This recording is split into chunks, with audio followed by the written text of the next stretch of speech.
Hello everybody, welcome along to this Term 3 Lesson 12 where we're going to be looking at performance space and interactions and the use of these within an extract from Blood Brothers.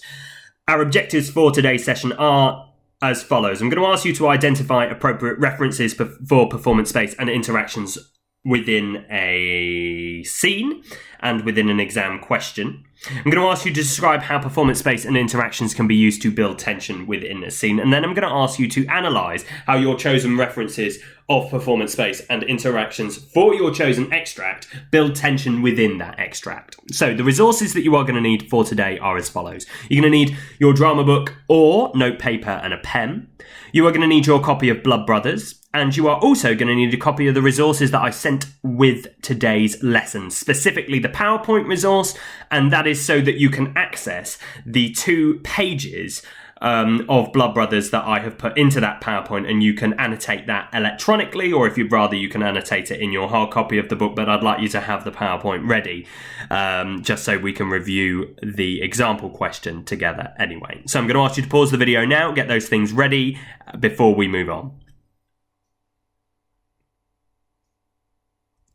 Okay, so let's start off how we always start off with a Component 1 written examination lesson. I'd like you in one colour to identify all of the references that we might make when talking about performance space. And then in an additional colour, I'd like you to talk about interactions and identify in that different colour all of the different references that we might make when referencing interactions. Remember though, if you have a third coloured pen, please of course feel free to do this in that colour, but there are also going to be things that we need to talk about that are not just performance space and interaction references. We also need to talk about the requirements of the exam question. So I'm going to ask you to pause the video now. If you have 3 colours, then of course do that, but in one colour performance space, in one colour interactions, and then like I said in that third colour if you have it, can I ask you to just talk about the requirements of the question also?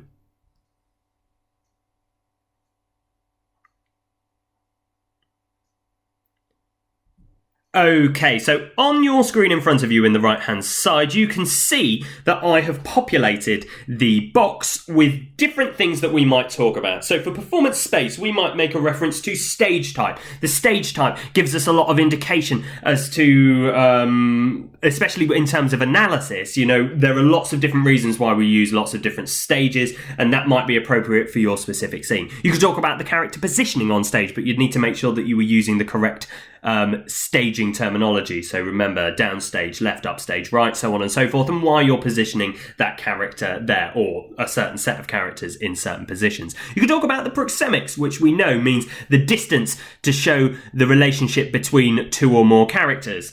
We could talk about levels and what those levels symbolise between 2 characters, or the relationship between them. We could talk about the movements on stage and how those movements demonstrate something to an audience. When we're thinking about interactions, we could talk about vocal and physical skills and how those represent a relationship or a certain type of relationship between 2 characters. You could talk about eye contact and what that represents to an audience. If that eye contact is sustained, what is that showing?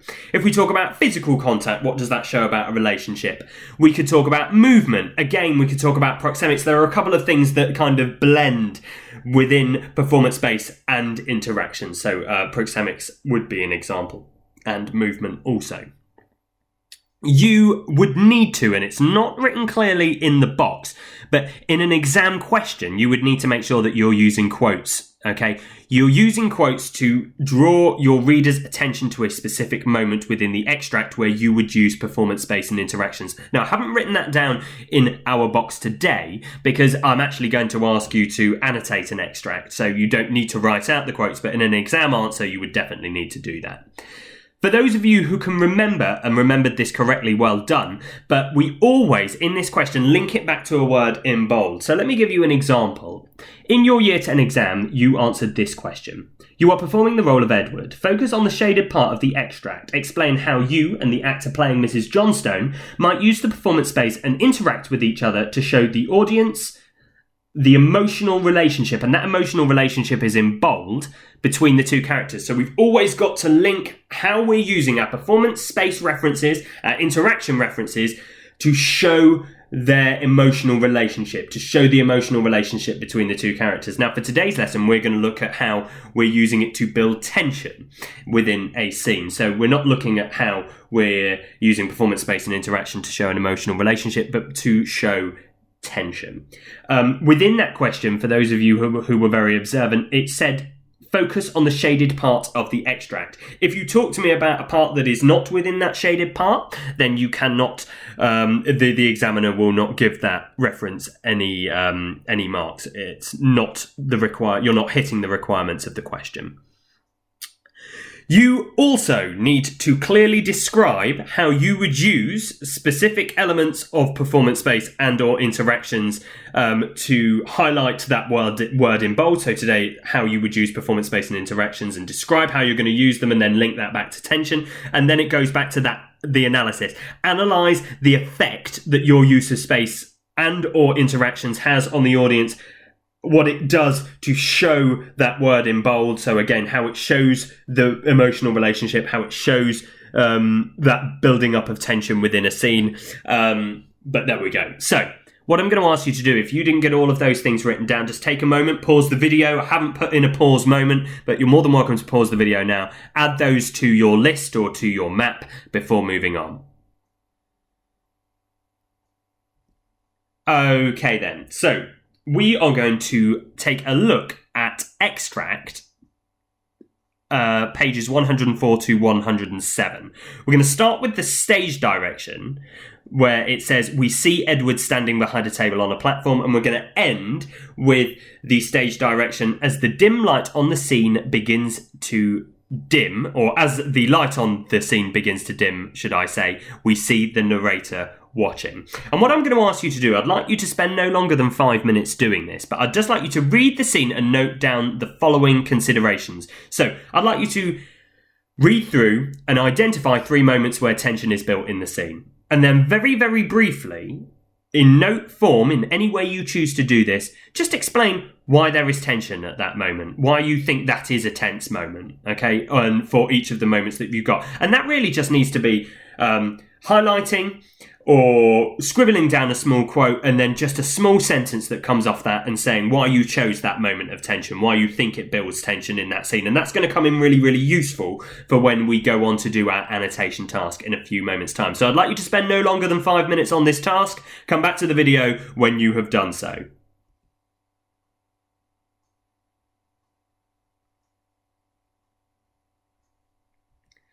So, what we're going to do is this. Your main task in today's session is going to be as follows. Using the extract that is in your resources, in the PowerPoint resources that I sent to you, but it is pages 104 to 107, which we've clearly got stated on the screen, I'd like you to do the following. I'd like you to identify a moment where tension occurs. Okay, and you can highlight that, you can underline it, you can circle it, but that needs to be clearly highlighted.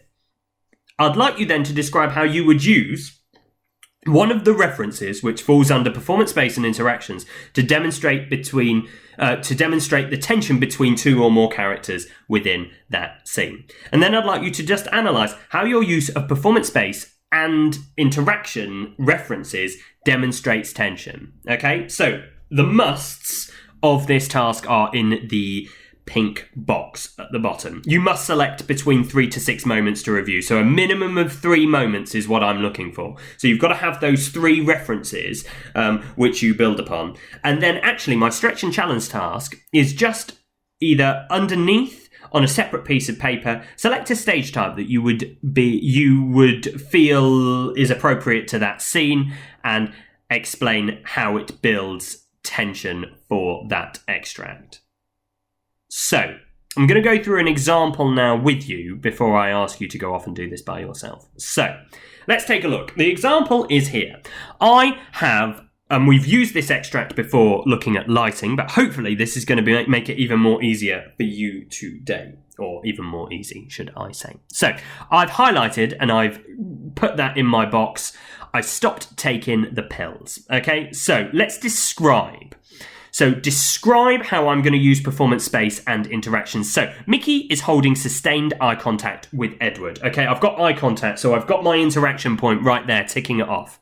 He stands with both hands on the pistol, pointed towards Edward. He is shaking, so I think there's some movement in there, okay, which would come under that interaction between the two. Sweat dripping from his face. Now, sweat dripping from his face, it's not a performance space or interaction, but it's adding some depth to our answer. That eye contact is a really good interaction point, and then I've also got my shaking hands on the pistol, which also would fall under maybe a physical skill that falls under an interaction point too. And then I've got that how. How does it show the tension? So, Mickey is unstable. His sustained eye contact demonstrates his anger towards Edward, thus building tension between the two characters. That eye contact, that sustained eye contact, it's making everybody feel tense. When you hold eye contact with somebody, that is quite tense. It's quite uncomfortable. And that uncomfort builds a tension within the room. So I'm already beginning to analyse that. Because of Mickey's unpredictable nature at that moment in time, and then I put in brackets here because he stopped taking his medication, he's not of a sound mindset, his shaking is also building tension, okay? Because he is shaking, he may mistakenly misfire the gun, or more likely, his anxiety may cause him to do something rash. Okay, and that shaking really shows that he's vulnerable, yes, but he's unpredictable, and that is building tension because he's got the gun in his hand and he's shaking. Like I said, the misfire could occur, or he might do something silly, and the shaking shows that he's anxious or that he's on edge, and that is building tension within our audience. That will count as 1 point. You need to do 3. So let's just go back to the instructions really quickly. So I have given you 1 example, but you need to use 3. So identify 3 moments where tension occurs. Describe how you're going to use performance space references or interaction references to demonstrate the tension between 2 or more characters in the scene, and you can use your map or your list of performance space and interaction references to help you there. And then I want you to just analyse how your use of performance space and interaction references demonstrates the tension between the 2 characters. And like I said, the stretch and challenge task, select a stage type that would be appropriate for building tension in this scene and explain how it does this and how the requirements of that stage do this. So you can now see on your screen in front of you 2 blank pages from Blood Brothers and another 2 blank pages from Blood Brothers. You are most welcome to, as I have done, electronically annotate these blank pages and then send them back to me via Microsoft Teams. If you'd rather do it in your book, in your copy of Blood Brothers, and you can make annotations in the margins at the side, you're most welcome to do that. Or if you would like to just write down the quote in your exercise book or on a piece of notepaper, and then so you would have identify, describe, analyse in note form, then you're most welcome to do that as well. I've got no particular preference about how this is done, but we need to have 3 moments identified, described, and analysed, linking back to how it builds tension within that scene. So I'm going to send through to you with today's lesson a date for your work, and I'm going to explain how I want that to be submitted. It's going to be through Microsoft Teams. And what needs to be submitted? It needs to be a copy of your 3 to 6 annotations on your extract. And as I say, this can be done by editing the PowerPoint or on your copy of Blood Brothers or by writing it in some kind of note form. But as long as it's hitting the success criteria, I don't mind how that's done. Okay, it's been wonderful to speak to you. Do let me know if you have any questions. I look forward to talking to you again very soon. Stay safe, stay well. Bye-bye.